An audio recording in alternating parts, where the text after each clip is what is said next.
I'm a toughie. Yo, what's going on, everyone? It's Brian and Jim here with Drink a Beer and Play a Game. And if you're wondering why I'm laughing, that little clip I put right before we started is why. That's the kind of shit I hear from Jim on a regular basis, so I want to share this with you. That's the behind the scenes, folks. Hey, how you doing? Welcome to Power Hour number 58. Before we get started, real quick, just got started on a little bit of a down note, but, well, I guess a big down note. We're recording this on March the 2nd, and last week there was a shooting at the Molson Coors brewery factory. And 5 people were killed, 6 if you include the gunman, so fuck him. I'm not going to say his name or whatever like that, but, just our hearts go out to the families of everyone affected. It's, it's one of the biggest things I can ever think of as far as a beer-related tragedy goes. I guess outside of the thousands of, drunk driving accidents every year. But besides that. Yeah, this is just, it's a really shitty thing, and it just so happened to be tied to Molson Coors. There's not much to say. It really sucks, and that guy's just a piece of shit, so. Yep, so, if you want to read up on it, we'll put the article below, but, just wanted to get that out there. Yeah. But, well, we're going to move on to our normal, happy, goofy, dumb shit. So, Bri, what are we drinking? So, as you guys know, we are currently going through the Toe Jam and Earl games, and as I like to do, I try to get something that pairs with the games well, but... Oh, right. Thank you, Earl. But I always try to also get something that may relate to the game. So naturally, from the Duclaw Brewing Company, I went with their Funk Blueberry Citrus Wheat Beer. I've never had this. The label is kind of goofy, almost kind of that style of Toe Jam and Earl, like very colorful, and the font is goofy. But I also got it because Jim is a big fan of sours and things that are a little bit lighter and has a lot of like those kind of fruit flavors. So I just figured this would be an easy one to drink, starting us off at 5%. Blueberry Jim, citrus wheat. I'll let you go ahead and say it. Oh, just dig it. Slide into the groove of this soulful fusion of American wheat and hops that sets the rhythm for a stunning encore of blueberry and Meyer lemon. It even, I guess you could say, kind of sounds like Toe Jam and Earl lingo. You know what? It kind of does with all the funk and all that stuff. But yeah, it's actually pretty good so far. Nice little blueberry taste to it. And we may close out this episode with something a way we just started. Jim did bring a beer, so halfway through we'll be drinking that. But when Jim first got here, I had mentioned I brewed my first mead with my buddy, and we tried that. That's 14%, a bit stronger. So it's nice we're switching over to a 5% beer right now. Yeah, it's a nice little palate cleanse. Ben, I will give you credit for once, you bastard. That's some pretty good mead. What can I say, Jim? Like Mr. Perfect. Just wish I had some gum and a towel I could throw at you. I wish I was Bobby Heenan. So maybe you are, Jim. I'm the weasel. Yes, you are, Jim. So, as I always yell at Jim, he's got to look it up right now. I just had it. The goddamn app closed. You could bring it up on your damn computer. Prick. Or, for this is 2 clicks, Brian. 2 clicks to log into Patreon to see the pictures. We're going to call this episode the behind the scenes screw up with Jim. Because we have a Google Doc that just has our topics. And every time, Jim just has Patreon questions. He doesn't put them in there, so even when it comes time for me to post this, I can't post the questions because he doesn't put them on there. You can log into Patreon. You can and take find that, it. You can take that 2 seconds. You can take that 1 what step. You're doing right now. You can take your goddamn and step. just do it. But you know what? That's why he's the blub. So let's go through these questions. It's bullshit. Ill prepared for. I am very prepared. So, as always, for as little as $2 a month, you can head on over to patreon.com/DrinkABeerandPlayAGame, where you can ask a question that we will answer on this Power Hour podcast. If Jim remembers to write them down. Or if I put enough time up. Yes. Yeah. Sometimes we wake up and go, hey, you want to do the podcast tonight? Sure. And I go, shit. But, first up from G to the Next Level. Since I know you guys are both big Resident Evil fans, what would you say is your favorite Resident Evil clone? I think mine is Countdown Vampires on the PS1. So bad it's great. Cheers, get well soon, Jim.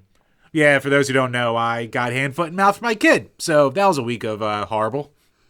Jim just doesn't clean himself. Bri, I eat poop at daycare. Ooh, Resident Evil clone. If we're talking about major titles, I guess I would say, and I know it's going to piss off some people, I guess technically Silent Hill, the first game, or Dino Crisis. Both of those games came soon after. That was at a time when a lot of games were all kind of ripping off that tank control style, which all came from Alone in the Dark to begin with. But yeah, I'd say one of those two games. But honestly, I was telling Jim before we started, there's a company right now that's specializing in making games of that style. And in like an 80s horror movie, we covered it before. It's from Puppet Combo. And we covered their Babysitter Bloodbath. But they have a whole slew of games that are just horror-based in that tank style and in that general art style. But they're done for PC. So you may see reviews for those coming out within this year. And yeah, so official answer, Silent Hill, but lower indie title, Puppet Combo games. I'm going to go with one that I have a ton of nostalgia for, and that's Overblood on the PS1. And it is a straight-up Resident Evil knockoff, but I just remember my best friend growing up, like, he rented it just randomly. Because we're like, oh, this looks like a horror game. And, like, you wake up as, like, a scientist in an abandoned laboratory, and instead of zombies, you had these, like, weird, almost amphibian zombies. So, it's been a long time since I played it. It's one we should probably do at one point for the page, because it'll be interesting at the very least. Well, we can't do that because you only pick really bad games. Well, it very well could be, Brian, for all I remember. But I just remember really liking it at the time. And so, yeah, that's probably one that always stuck out in my mind. Yeah. No, great question. You could even go on to say Resident Evil 4, that style helped breed a ton of like action horror games after that. Yeah. But yeah, for that original Resident Evil style, there's a lot of clones out there, especially for the PS1. I'm surprised you didn't go with like D or Illbleed or any of that stuff. You know what's funny? Like D and what is the other one? Yeah, a few of those I've always wanted to play. I never got a chance to, and they are fucking expensive. So it'll be a little while before I get to play those. Fair. All right. Next up from Game Whisperer Dean. What is the biggest argument you've been in over a game? Biggest argument. Oh, this is a noodle scratcher. Yeah, here. I mean, if I went back to when I was a kid, see, I never got into those real like debates of like systems being better or games. Like I never fought that hard. It'd honestly be probably stuff with Jim, like while we're reviewing games and his just terrible logic when it comes to, he'll give a game that's in the same franchise that gets upgraded 10 times over 3 points lower just because his logic's fucked. But it's never a particular Just game. because the quality of the sound is better doesn't mean the composition's better, Brian. Jim, you can try and justify it however you want. You know you're wrong. I can be right however I want. It still has never been proven. But, yeah, I don't know. Like, I really just don't think I have a game that I've ever gotten into a big fight over. Yeah, I'm actually kind of struggling on this one. I think maybe even then it wasn't like a fight. It was just you guys being mad at me, like when I'd be like cheating in Halo because I knew where everything was. Shit like that. You know what? Yeah, that can be our combined. Jim, we've mentioned this before, but he was a real son of a bitch when it came to... Or them saying I'm screen watching, which I totally was, but would never tell them that I was doing that. Like, basically, those were the kind of fights I would get into, is screen watching, or when you pull bullshit, like, we've all done it. You invite your friend or your brother or cousin. Or you make a drinking game out of a game someone's never played before for a website. Yeah, like Typing of the Dead. Yeah, like UFC, like Titanfall when I first played it. You mean like when I gave you all the best things possible to potentially beat me? You didn't give me best dick. I give that to your mother. As soon as it came out of my mouth, I was like, oh, that was a mistake saying that. But yeah, no. So he invites all of us, and I'm a gamer. Me and my buddies, we're more casual at the time, but it's college. We go to the commuter lounge. They have one TV system, and he's like, "Oh, let's play." Was it Halo 2 at that point? Halo 2. It was Halo 2. Zanzibar. And fucking Jim, we're playing, and You can tell he knows the map really well. He keeps going to the same invisibility, extra armor, rocket launcher, and sword. That's all he does. And he keeps getting into the like little jump shoots, going up in the air, hitting us with rocket launcher. As soon as we get close, he gets us with the goddamn sword. That's bad enough. We were pissed at him for that. But then, in every game I play, I end up being a sniper. I'm zoomed in on Jim's head. And just out of nowhere, when he was standing still, he just decides to move out of the way. I was like, whatever, fucking coincidence. That happens. What? Fast twitch reflexes. 5 or 6 times later, I'm like, you motherfucker, you're screen watching. So that was actually probably the real start of a consistent ball tap list we had for him. He just had a debt of these things to us for so many reasons, for screwing up so many things. But video games, guess who didn't want to play Halo after a certain amount of time? Especially once we started learning those tricks. Guess who didn't want to do it anymore? Mr. Well, I always wanted to play. I don't know what you're talking about. That's why all he would ever want after that point is like, let's play Mario Kart 64. I still want to play Mario Kart 64. You son of a bitch. Good question. Yep, good one. All right, next up from Gamer Astral. Thoughts on Twitter edgelords? What is that? Guys on Twitter who will, like, I guess, purposely go in and troll things or say, like, the most outrageous kind of stuff. You mean you? I was going to say, I'm feeling a little attacked here. I mean, I know where this is coming from with him because I think the... Shit posters, you mean? There's shit posters. And really, my problem isn't with shit posters because I kind of am one. Kind of? All right, definitely. Yeah. So, far be it from me to judge the fine shit posters of the world. My problem would be with gatekeepers. All these fucking terms. Learn your internets, Bri. So a gatekeeper is a guy who will, like, jump into things to, like, there's people out there who have such a huge hang-up boner over the word retro and what, like, retro really means or, like, how it's being used. Like, there's people out there who will spurg out over saying something's retro-inspired. And they'll be like, how can it be retro-inspired when retro means a thing that's inspired by the past, blah, blah, blah, blah, blah. Like, there's a time when the public use of the word becomes what it means in a certain context. So, Jim, let me get this straight. Are you specifying a specific type of shit poster, a.k.a. edgelord? But they're not even shitposting edgelords. They're just, like, they're just dorks who get hang-ups on dumb shit. Or, like, they'll say, or the type of people who will say, like, only this type of game is, like, a real game, or this type of game in a subset of games is, like, the real way to play a game or shit like that. So kind of like what Mike Matei did with that comment? Yeah, I guess he was definitely gatekeeping with that comment from before. All right, well, what you're calling gatekeeping, I just call just being a nerd. Like that's what nerds are very prone to gatekeeping. Let's be honest. Anyone in the gaming community, chances are you're listening to this, you're a beer nerd, you're a game nerd, you're whatever. We're all nerds to a degree. But if you take that nerdom to that next level where you're correcting people about the term retro, yeah, that's pretty stupid. But to get back to this whole edgelord shit. They're fine. Good people. It's just, the problem is. I mean, it's also about intent with it too, because, like, there's edgelords who try way too hard to be, like, extreme and like overly edgy and shit like that. Where, like, there's the ones who are just putting out dumb shit and having fun with it too. Or ones who are, like, trying to be malicious. So there's a lot of subsets of it. Yeah, it's tough to, I mean, Twitter itself is, of all the social media shit, I say that is probably the most toxic. No. What's worse? Reddit. Well, I don't even count that. If you go to that level to be on Reddit, you're already a level below Twitter. The only thing worse than Reddit is being a hardcore Discord server person. That's the only thing worse. Yeah, which I'm not even, like, I'm just pointing out, like, if you get your kicks from being that negative on any of those things and just that fills your whole day, like, damn, man, I feel bad for those people. If you're doing it just for fun, that's one thing. But just like everything else, if you're trying too hard, just like YouTubers, like everyone else on every social media thing, if you're trying too hard to do it, it becomes transparent, just like some tweets you do sometimes. Of course. Bro, I got to generate that interaction here. You sure do, Jim. But sometimes, I like with you, I know you personally, so I know about, it's a 50-50 shot whether you're serious or not.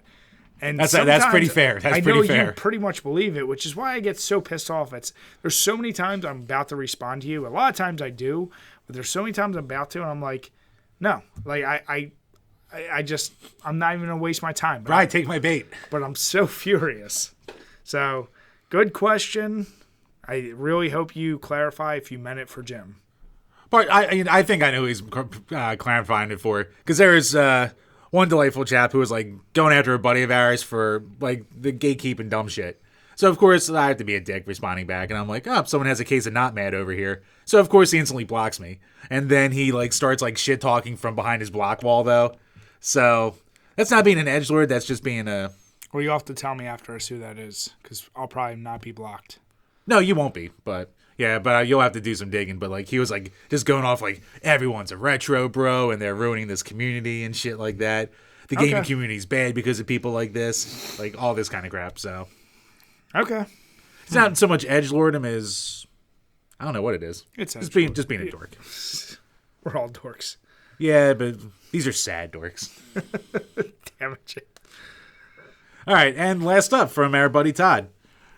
Guess I'm too late to add this. No, you're not. But based on our past discussions, it needs to be addressed. Overrated or underrated? Excuse me. God damn it. Trying to be professional here, Bri. Overrated, underrated. The Sinclair ZX Spectrum. And yes, Brian, it's ZX. I don't know what ZX is. I know ZX is. Yeah. I mean, if I saw a system with ZED-X, I know what a ZX is, but when I see ZX... I mean, if I lived in a country that mattered, I would say the letter right. Oh, wait, I do. Overrated, underrated. It's probably, just off the very little interactions I've had... I'd have to say underrated, but I'm only able to say that because I live here in the States. If I lived in the UK and grew up with it and everyone talked about it, I might say overrated. But because, honestly, until we did this page, I never even heard of it. And since doing the Rare Replay and a few other games for that system, I gotta say, they're definitely, a lot of them are much more colorful. I won't say better sound, definitely more colorful and inventive than some of the Atari and even NES titles. But because I don't hear enough about it, that's the only reason why I'm calling it underrated. I'm sure if I interacted with more UK people and they pissed me off, I'd say overrated. Nah, shit sucks. Well, here's the deal. No, what do you call it? Like it's a funny way to nag it's from the UK by just bashing the Specky and saying, you know, wait. Stop right there. Specky? Fucking stop. Specky, bro? You're not going to already call a system that has a ridiculous thing with its name and call it Specky. That's what they call it. You're going to call it the ZX. That's what those tea drinkers call it over there. Or I'm going to rip your nipple off and make you eat it. So you can choose. Jim, I'm a man who gives options, Jim. What if I call it the Zeddy Specky? Does that make it better? Two wrongs making it right? Left or right, Jim? But yeah, I mean... It's the system that basically, like, it was low cost, games were super cheap for it, and it inspired, like, generations of UK gamers. So, I mean, especially for us in the States, it's completely underrated. But, I mean, it's not like it's a perfect system. It's, you know, it's the value system. So, extremely long load times. It came out in, like, 81. So, it's the shit you have to expect. Very few colors, extremely choppy if it had any scrolling at all, that kind of crap. But I think in the grand scheme of things, it probably is underrated, if I'm going to be fair. Yeah, but here's the deal. The only way I for sure would say overrated is Jim gets over his boner for TurboGrafx, decides to get another obscure that system, ain't happening. And he would be the type, he would pick that up. It's the greatest system ever. Look at all these unique games. I got River Raid again for it. Like, he would just go... River Raid is on it. Of course it is. I'm sure you actually probably already have it for it. Actually, I do. Exactly. So my whole point is that would make me say that system's overrated because I'd have to hear shithead over here talking way too much about how it's the greatest thing ever. Other than that, though, yes, underrated. If I'm being fair. Right. But that's for the ZX Spectrum, though. Yeah. Don't call it Zed. As long as we have that established. But good question. Thanks, Todd. No, thanks, Todd. We appreciate it, bud. All right, the next topic, it's very hot in the news, actually, and it just so happens to, I guess you could say, be linked with beer. It's about the coronavirus. And Bri, that's the Woo flu? God damn it, Jim. Or flu-woo, Jim? when it's cute. Jim. It's bad enough. Bri, I'm dropping all the internet slang on you today. You really are, Jim. Thank you. But yeah, so from the article listed below. Apparently that makes me an incredible racist if I say woo flu, so oops. You're racist for plenty of other reasons, Jim. What? Let's not just leave it there. What? So from CNN, and it's really anywhere, there was a study that came out, and Jim and I, we don't know if this is legit, but we've all seen the number. Something like 38% of Americans truly believe the coronavirus is linked to Corona beer. Now, granted, you figure that percentage most likely, I really hope, is people who probably drink too much, and that would think this and probably don't have a lot of access to easy information. That's friggin' nuts. But the legitimate funny part of all this is that it's actually taken a hit to Corona brand. Yep. And this is at a time when they were already kind of low and having some issues with competing with like a lot of the hard seltzers and some of the other beers. They're just about to launch their hard seltzer brand. Yeah. So with a slogan that says coming ashore soon. Yeah. Yeah, that's Corona. That's a bad honestly. Jim and I have talked many times about these goofy beer things and shit that comes up.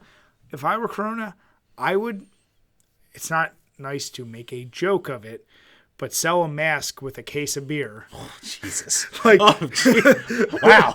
Like, do something, like, if everyone's already associating you with this, or, like, put something, like, not related to the virus, like, can help you cope, like, do something. You got to do something from a marketing standpoint. Corona, you might throw up, but not because you're sick. Yeah.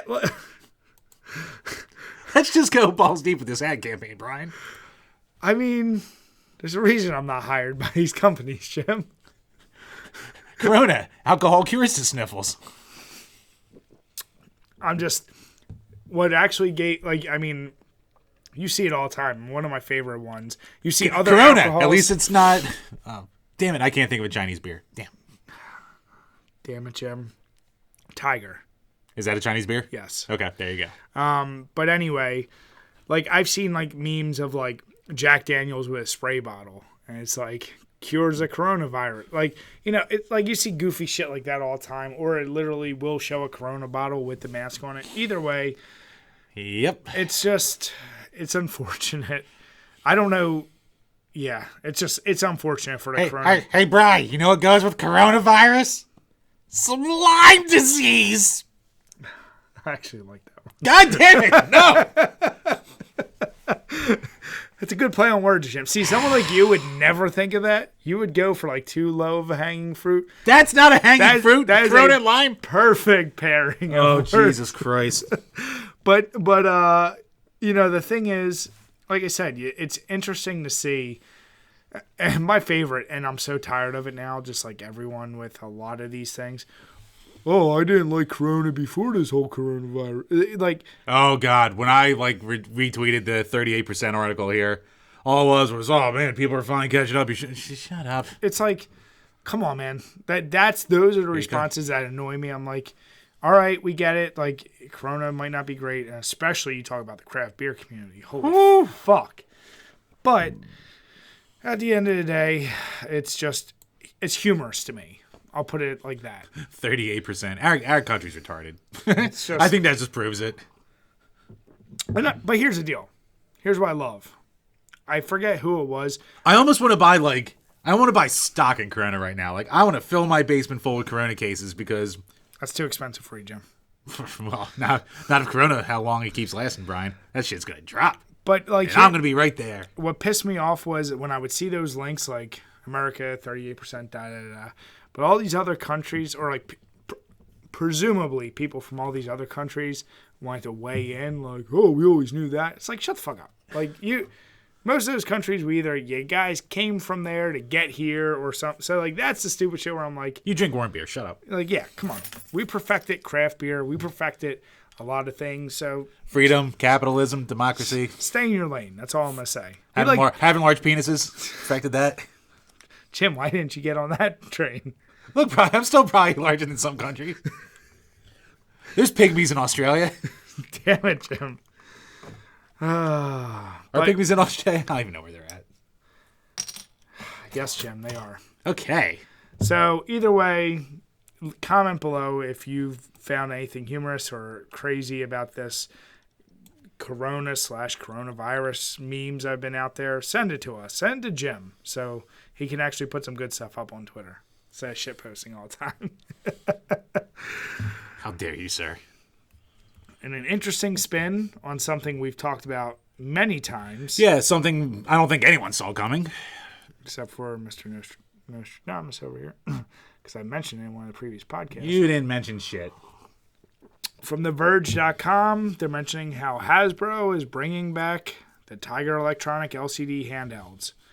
I didn't say it's a good idea, but with the nostalgia craze, with all these mini systems being released, with all those goddamn failed Patreon systems of obscure systems that have failed, like, this is something that, love it or hate it, it is a memory for a lot of kids who grew up in the 90s. Oh, for generations. And it's fond memories for me, especially, like, you know, some of the games you did have kind of fun with. I'll leave it at that, and it's very obscure.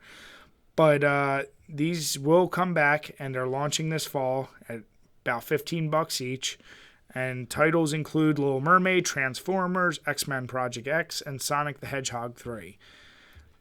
I'm fine with this, because at the end of the day, I don't know how it'll... I actually can't even predict how it'll do sales-wise. Like, obviously, we know it. They're not great games, and for a new generation, like, if our kids were a little bit older, I would gladly be like, here, you want to try something? Try this. Yeah. Like, just as a goof. Yeah, like, here, beat the shit out of this. Yeah, because unless you're someone like him, who grew up where, like, everything was plastic wrapped, you probably don't have the greatest condition of these Tiger Electronic games. Actually, I didn't have these growing up. I know, they were too expensive for you. They were too expensive for me. They didn't come in sock packages. Yeah, they were way too... My parents were like, we're not buying you that dumb shit. So my best friend had tons of them. And I would always go over there. Like, when I saw these coming out, I was like, oh, of course they're re-releasing these. But then when I saw the X-Men one there, I went, ah, damn it. Yeah, I'm spending $15 because, like... I grew up, like, such a fan of that X-Men comic in the early 90s, and it's got the Jim Lee art, and, like, that was the one, I don't even remember playing it, but I'll just sit there and look at the art on the Tiger Electronic itself.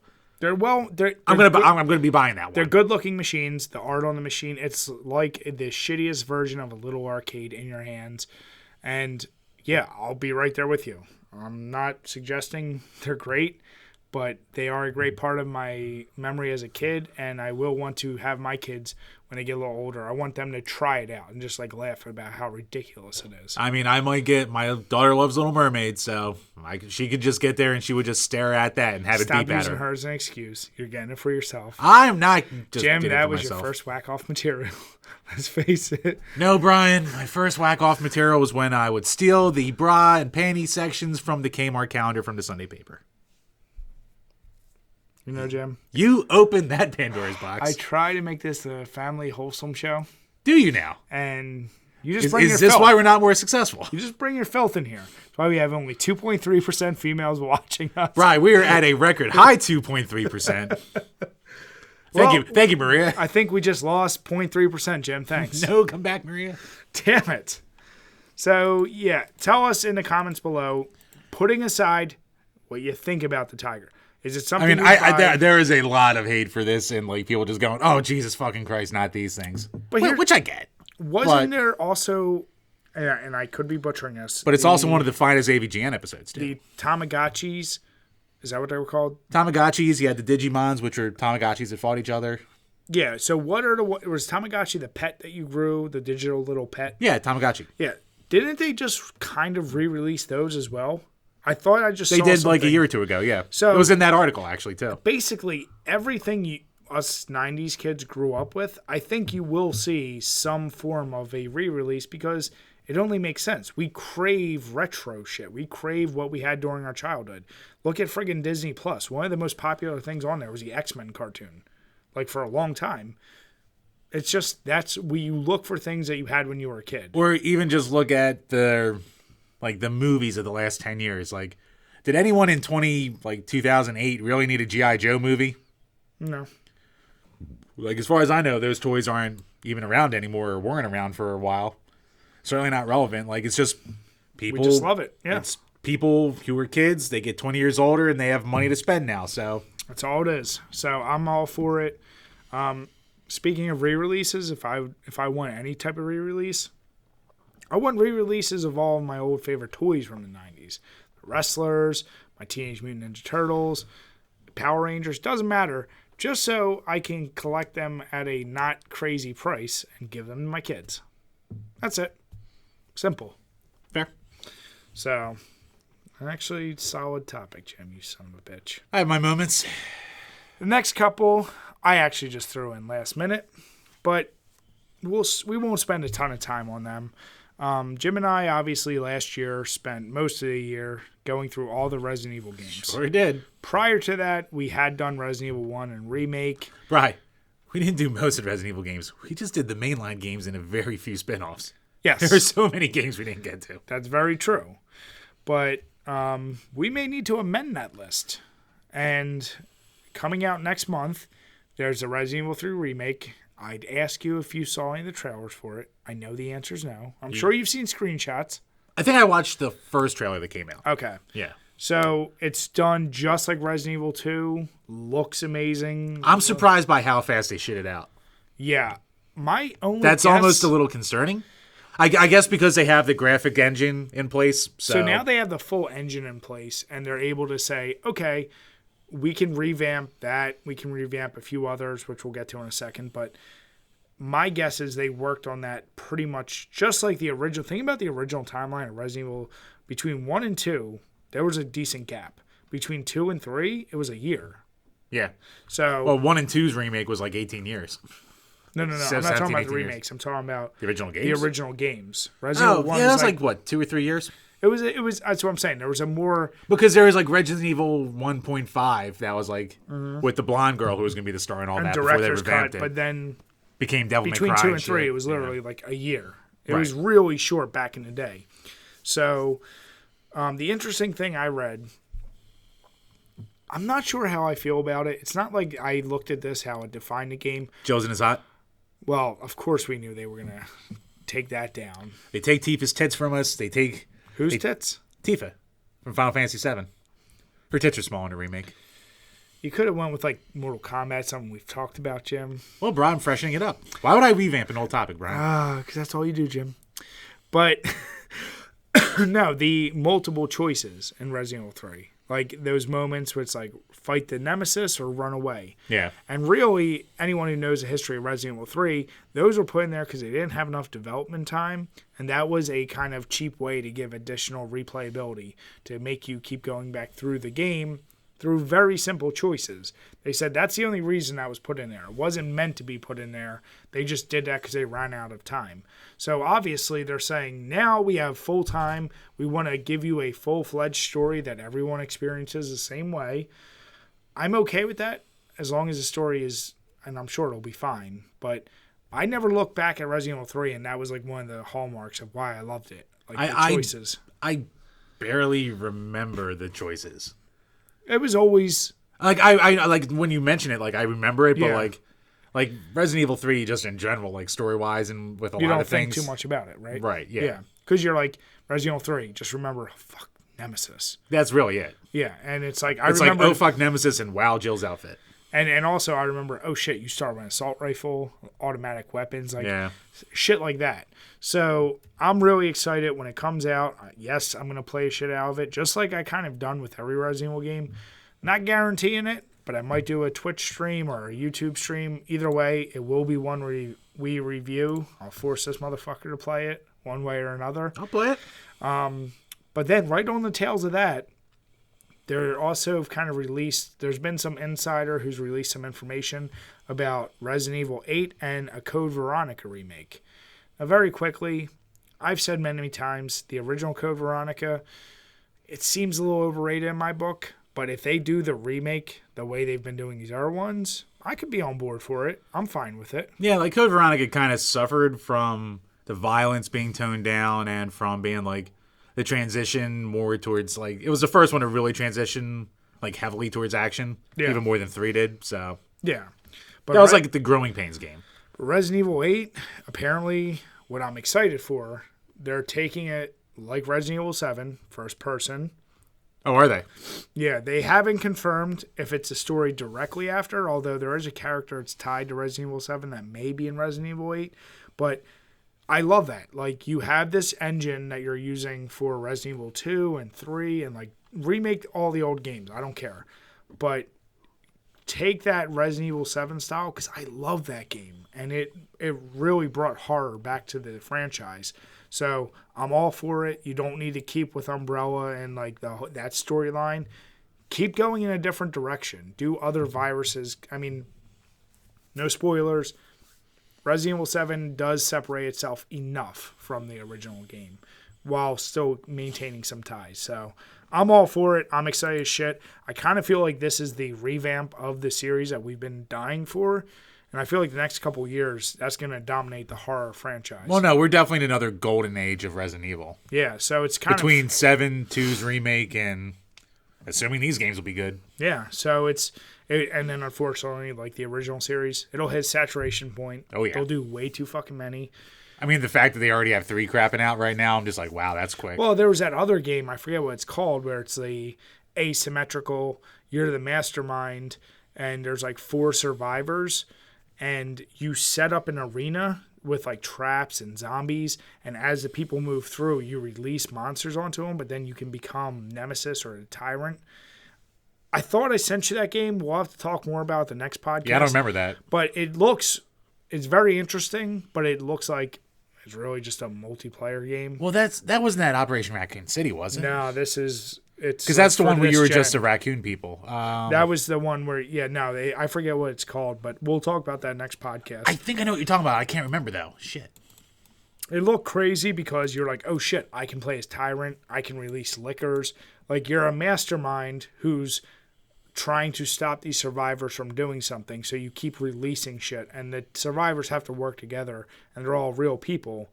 So once again, it's another kind of multiplayer only game. It's like Left 4 Dead, but you can be the guy who controls it. Yeah, exactly. Yeah. So I'm all for it. I love it, but there will be a point when it's like the game's just quality, whether they just get reused too much. I'm not looking forward to that, but I'm all for this little revival golden age. Enjoy the ride. That's all I'm gonna do, Jim. And actually, real quick, what did you think of Funk? Dude, for an easy drinking, like little blueberry, if you want a little blueberry in your beer, it's pretty damn good. Yeah, by the time it got to like the bottom, I was getting like a little like meh with the citrus, but it was pretty good overall. Like, it was smooth, it tasted good, wasn't a lot of lacing in there. I don't know if this was purposely released early, but to me, this screams summer. Yeah, it does scream summer. Like, it's like a little too cold out for me to be enjoying it like that. Like, if I was outside, we're at a barbecue or a tailgate, I'd probably enjoy it a lot more. This is one that like can be in that like rotation with like Hell or High Watermelon during the summer. Exactly. Stuff like that. Pretty damn good, though. There's only a handful of blueberry beers I would ever truly recommend.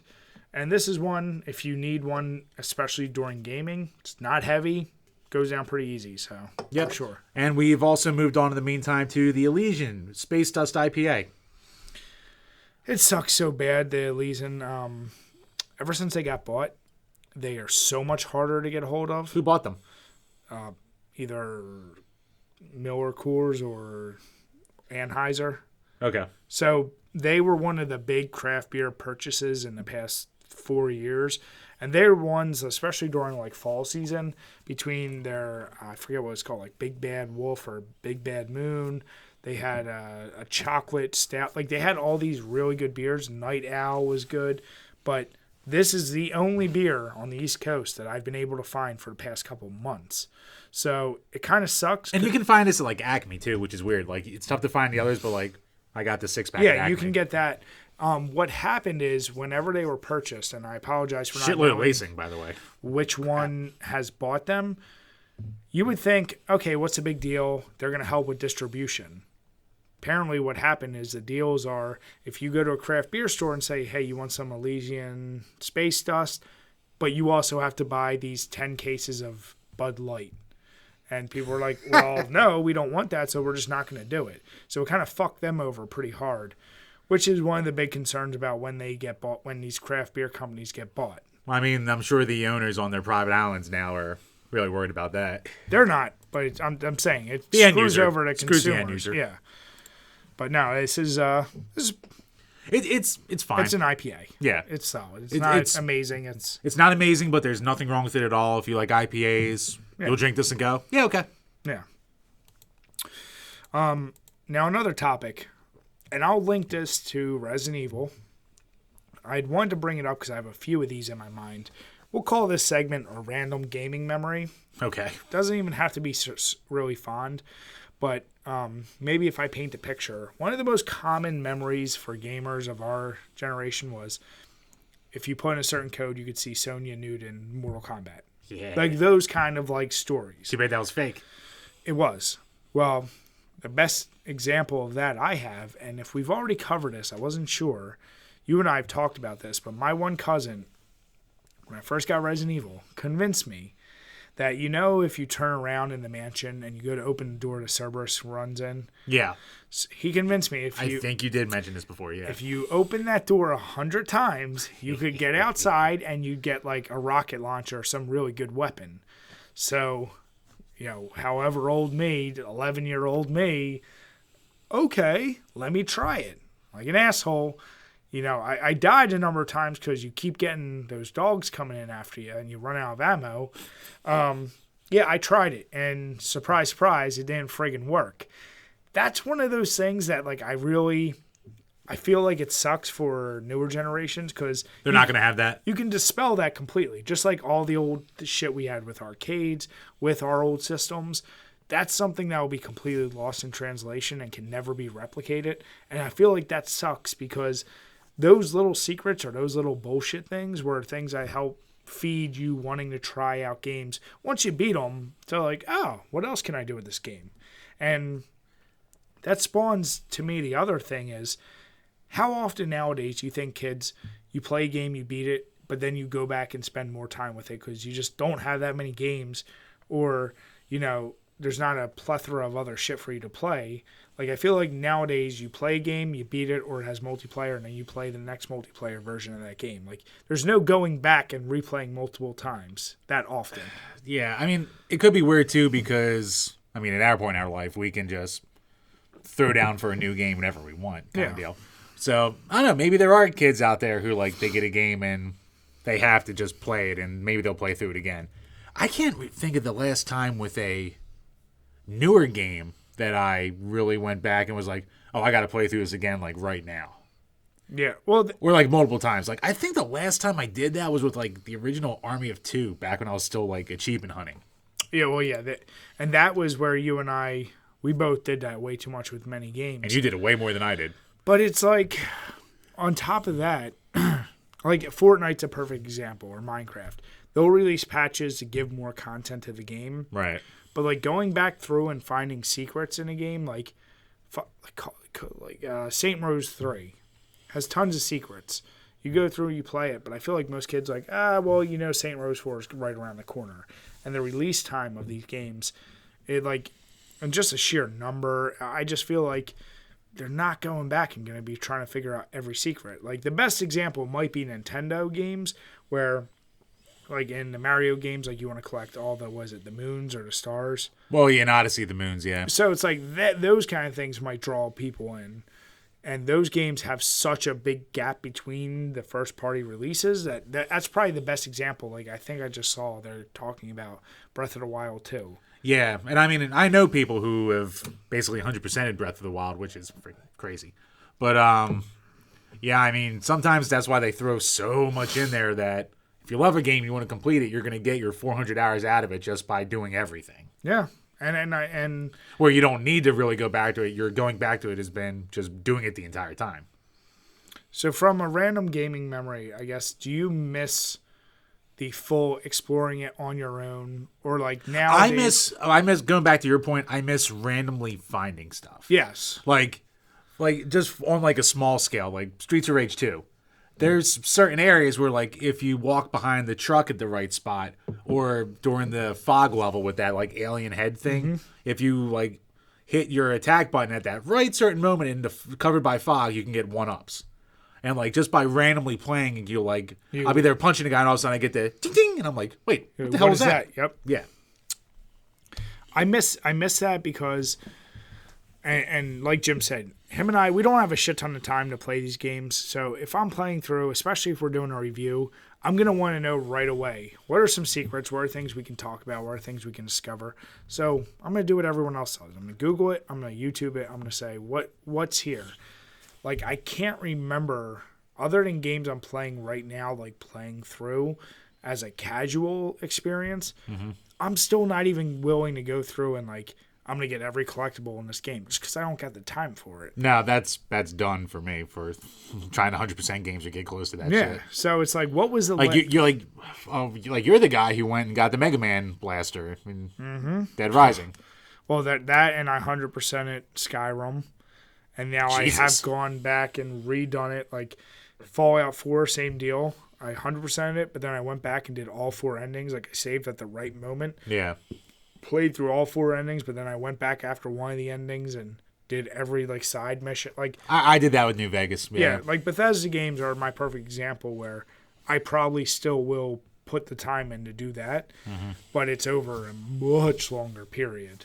So, yeah, so I just wanted to make this a segment because I have other memories, but I just wanted to share that. Like, what are your guys' thoughts? What are some things out there that you were told as a kid that's maybe not as obvious as the Sonya nude cheat, or things that we all kind of heard? Or the infamous, what was it, Game Informer or Game Pro, when they did the April Fool's trick about Shenlong as a playable character in Street Fighter 2. Yeah. So, I mean, it was like some crazy thing where it's like you had to win like 20 games in a row without taking a hit and do some crazy code, and then you could fight Shenlong, which was just nothing more than a translation error for Ryu. So yeah. So let us know below, guys. Give us examples and stories, because I have a few other gaming memories I want to share, but that's something I would really like to kind of delve into, because that fascinates me about the history of video games more than anything. It's those goofy little stories you hear. Sometimes they spawn into real shit, like the Mario, you jump up top and you get to the warp zones. Like, someone told me that, I didn't believe it. And then finally I was like, fuck it, I'll try. As a kid, I was like, holy shit, like, this is a real thing. Yeah, I wonder if like that backyard sense of sharing stories, or like playground sense of sharing stories, is still a thing. It's got to be dead, because if you hear your friend, what's the first thing you're going to be like? I mean, depending on what age you give kids phones, but like bullshit, let me look this up. Yeah, I mean, you're right. Too many 10-year-olds have Snapchat anyway, but... Well, that's its own problem. But yeah, so let us know if there are any stories that you had like that, or any memories that really stuck with you guys. All right, so in the next topic, Jim, you threw it up here. It's one of our old standards. Which is better, the 5th gen or the 6th gen in gaming? So, for those of you who don't know, the 5th generation, PlayStation 1, Saturn, N64, 3DO. And then the 6th gen, Dreamcast, PlayStation 2, Xbox, GameCube. Yeah, I was going to say, I guess GameCube has to be in there. Yeah, GameCube's in there. Whew. Shit.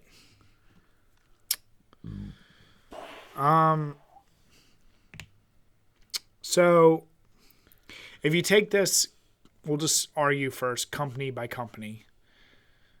I think it's pretty undoubtable that PS2 is better than PS1. Ooh, you're going to have some people on here with that one. Yeah, but they're wrong. PS2 is the best console of all time. That's already been established. But the argument, N64 and GameCube. I mean, we know GameCube performs better, but N64 definitely has better longevity and is a better like gaming like party console. The games are, there's no doubt, games are much better in the 6th gen, as they should be. But that N64, you got guys like over here. And, yeah, the GameCube just was not very strong. Saturn was a complete dud.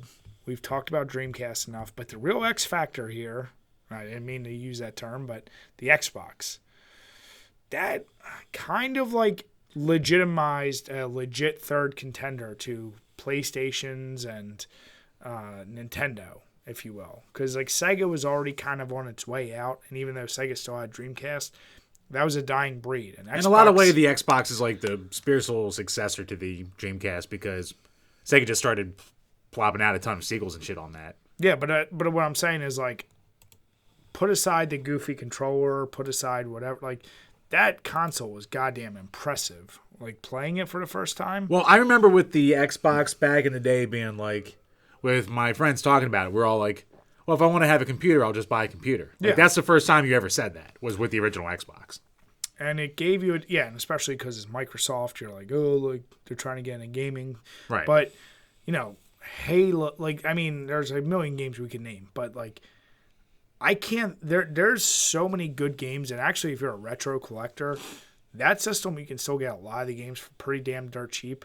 But playing games like Halo, The Elder Scrolls Morrowind, like, there were some titles on there that were just, they were knockouts. And they seemed to just have a less of a load time than the PS2 and still maintain most of the graphics and sound of that system. Oh, for the most part, like, if you bought like a multiplats game that came out on the Xbox was the best version. Yeah, but PS2 was obviously its own juggernaut of the time. It sold 120 million units. But I would say the weakest link of that generation is the GameCube. Like more than Dreamcast? I mean, putting aside the Dreamcast was way better than the Saturn in my eyes. But either one was a dying breed. Like, I almost kind of erased them from the equation. They kind of negate each other. So it really comes down to if you prefer the N64 to the GameCube. And as I just said, you probably got more memorable games on the N64, but if you break them down, GameCube had the better Smash game. For whatever reason, they didn't have a Mario Kart game. They did Double Dash. Did they? Yeah, Double Dash was great. I don't remember that. Yeah. I don't remember people talking about that, I should say. Let's put it that way. It's a little bit of a weird one in the lineage of it. But yeah, from a technical performance standpoint, you got to go to the 7th gen. We're talking 5th and 6th. 6, I'm sorry. But from... Well, yeah, talking like performance, it's like, that's almost like not a fair comparison. No, I know. But what I'm saying is... I think you got to have to talk about like just the library of the games for each console. I mean, I still, honestly... It's tough because it's like, what do you call it? Like, say like the PlayStation 1, you have, talking with us, the first run of the Resident Evil games. But then you talk about like, you know, the GameCube and shit like that. Then that era and Dreamcast. Then you have Code Veronica and Resident Evil 4 and Resident Evil Remake, and then even Zero with his better Silent Hills. Yeah, I mean, Silent Hill 1's good, but like 2 and 3 were the apex of that series. Yeah. But like Gran Turismo, like the thing is, or like games I love, like 5th gen, you have Twisted Metal 2. 6th gen, you have Twisted Metal Black.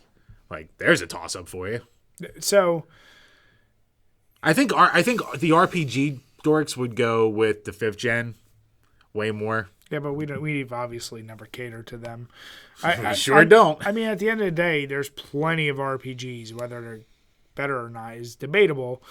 But the only argument I can see for the 5th gen is most of the franchises that became so notorious were really born of that 5th gen.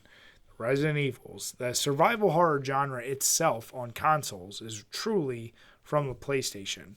The N64, you know, Smash. Well, Kart was already on Sega Super NES. Yeah.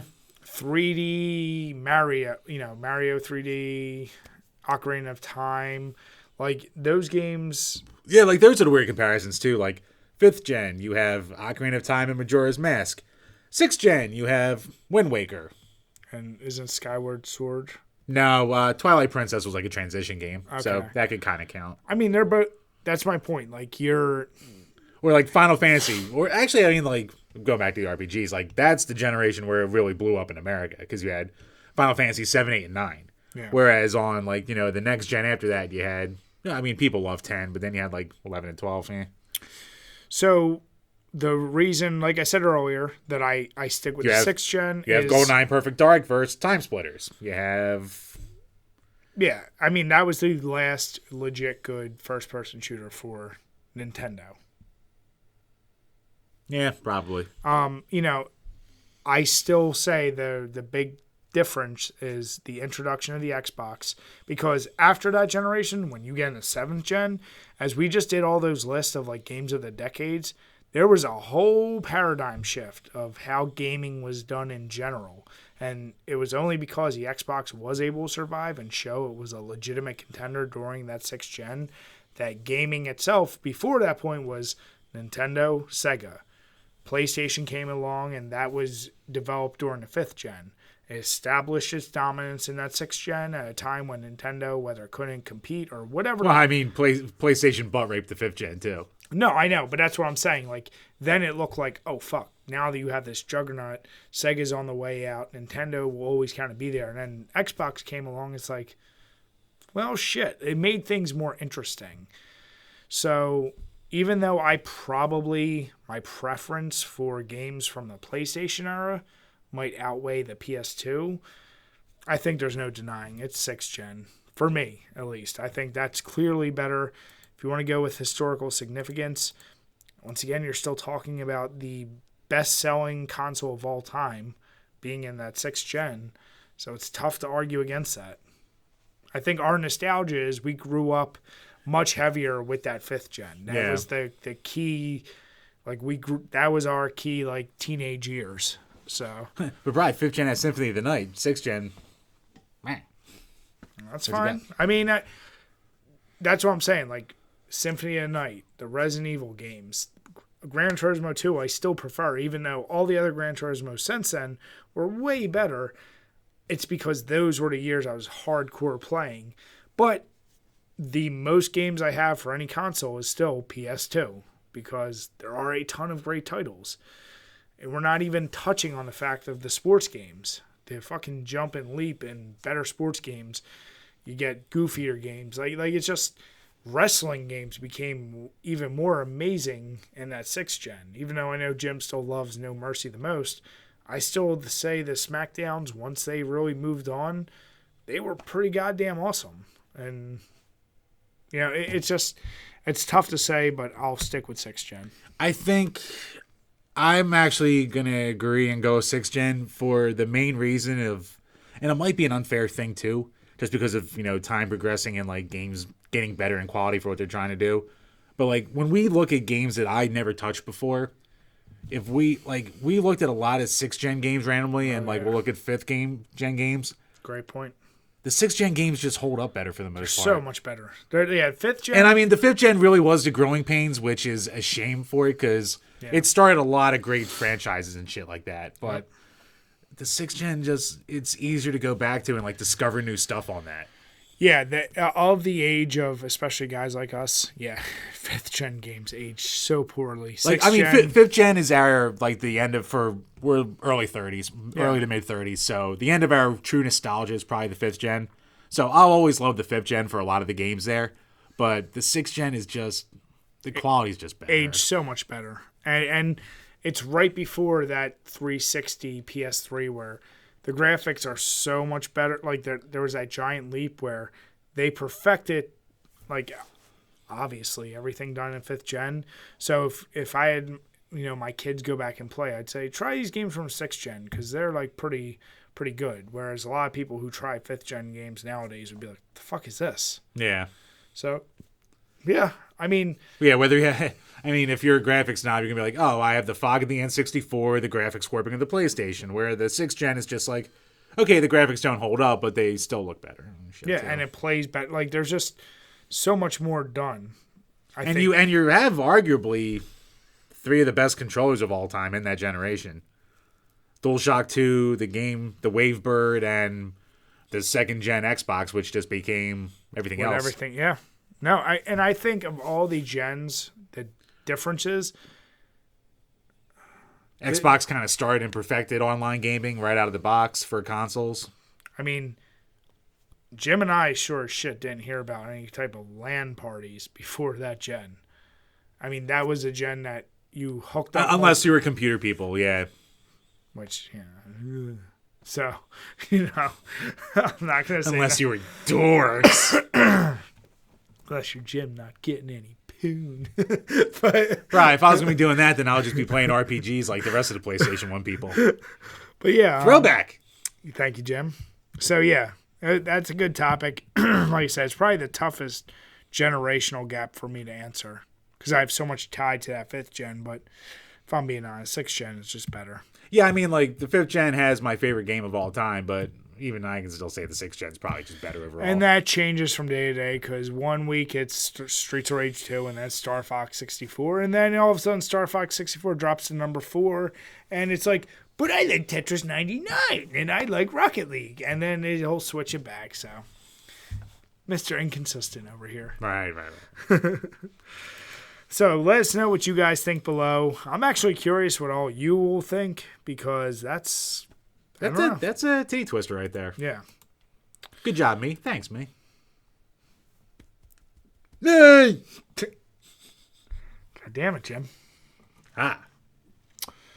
All right. So, hold on one second. All right, I'm gonna keep that recording. I'm just gonna grab the little bit of mead left.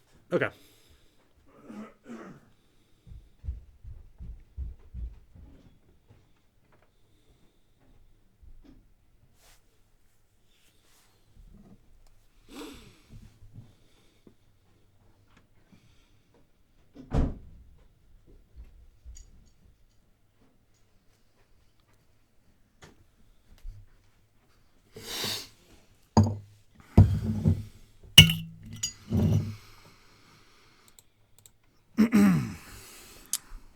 Three, two, one.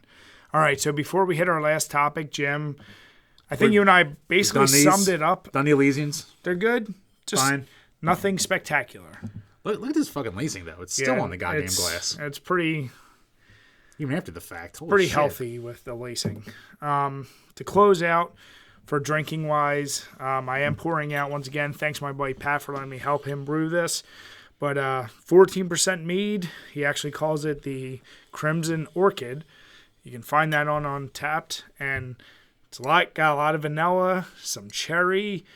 Gives you a little bit of a dry finish, but it's very sweet for a mead. Yeah, you pop the top and like I can smell the vanilla from here. Yeah, I doubt you'll be able to see it well from the camera. I'll try and hold it up. But it almost has a pink hue to it. A little bit. Yeah, actually, camera's not picking up too bad. That's because we added like the pound of cherry juice, but it's friggin' delicious. So, cheers. Cheers. Right, it looks like a white Zinfandel. I hate you, Jim. Not as much as I hate myself. All right, so last topic. A little bit of a shocker. Came from Jim again. Overrated, underrated. And we're talking about Dynasty Warriors, which is... I'm shocked Jim put this because him and I have never talked about this game. Safe to say. Yeah, no, we never really did. This is a game, and we just got over talking about which is better between gens.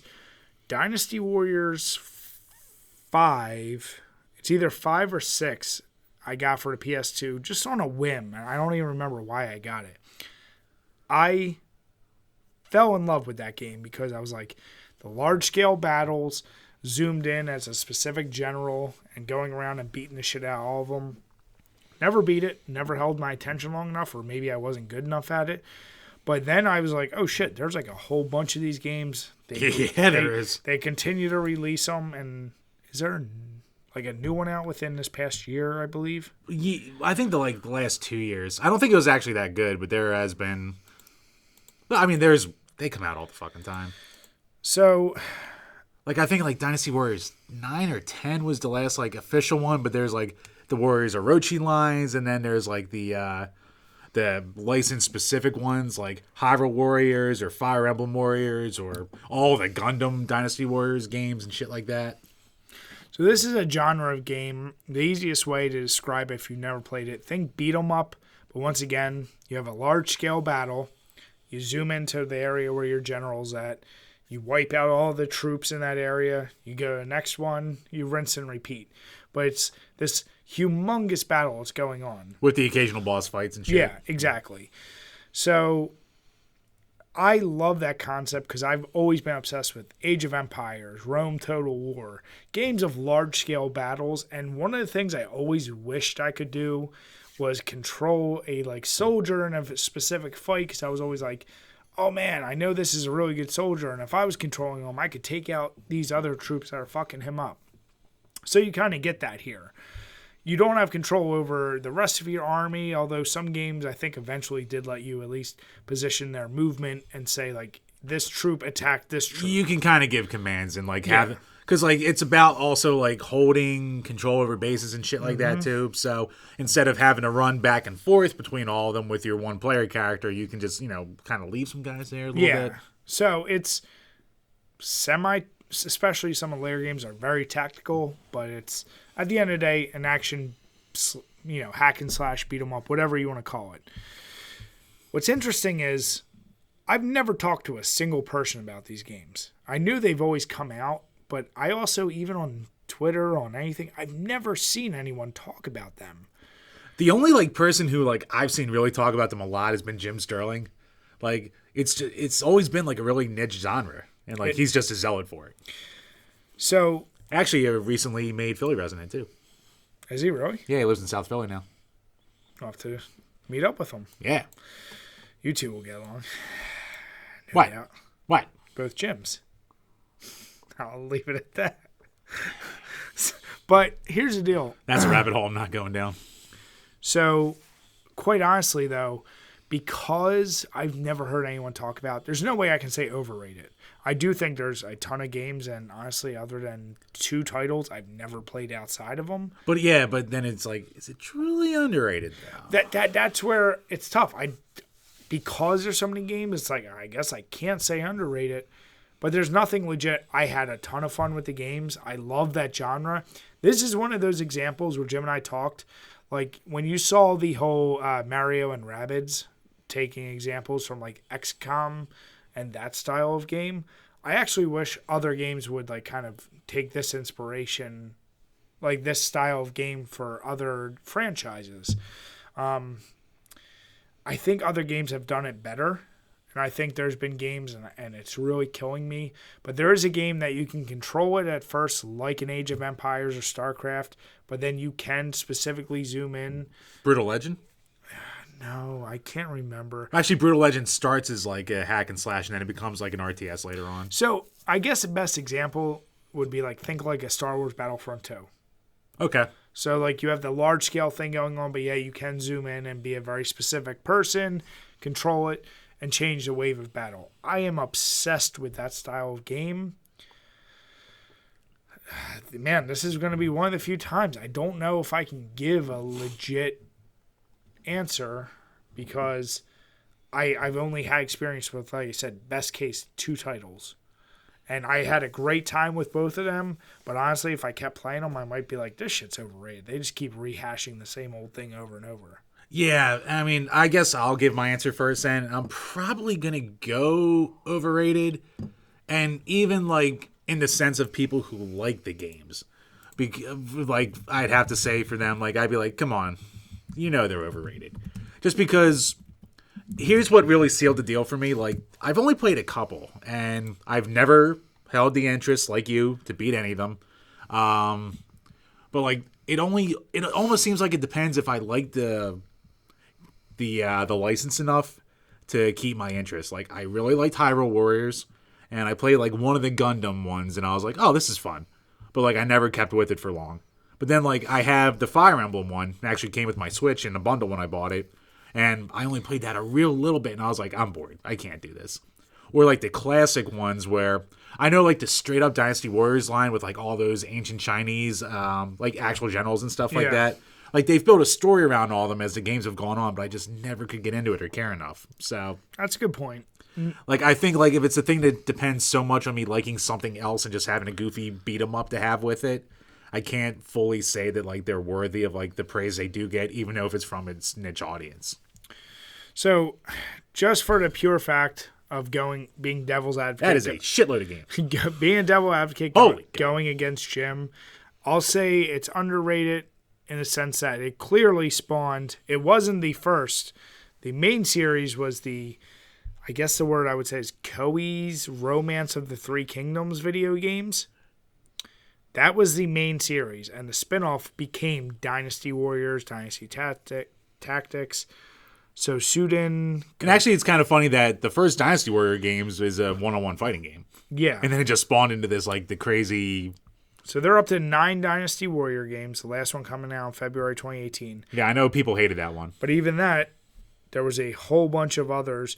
And I did figure out, the game I had was the Extreme Legends. So there's literally, we're looking at a shit ton of these style games. Yeah. So, man.